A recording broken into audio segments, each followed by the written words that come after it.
Guys, we made it. We are on the final day of our project. So, today we're going to be talking about the total cost. Everything is pretty straightforward when it comes to total cost except for travel. If you chose to fly, you will have to do your airfare plus your car, and that will get here. So, you'll have to do a little bit of math before you can put a number here.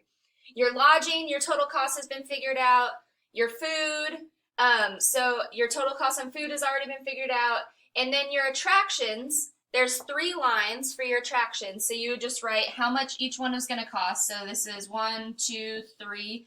Obviously, if you had more attractions, you can add more.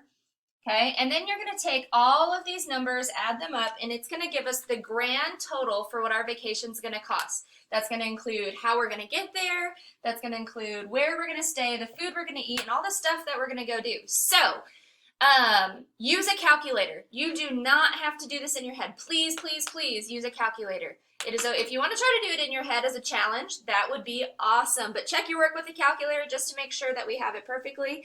We made it. We finished our project, or not finished our project. We finished the research for our project, and next we'll be looking forward to what are we going to do to complete our project. Your parents should have gotten an email already to kind of prepare for that and see what we're going to do for that, because normally we would be working on this all in class. So we're going to look at a few different options aside from just being able to do a poster, which is what we'd be doing here.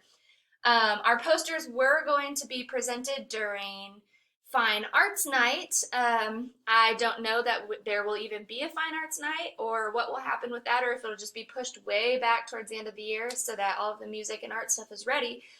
But I still want us to all be able to share our projects with each other. So there's going to be a few options for that I'm going to explain tomorrow. Okay, have a good night.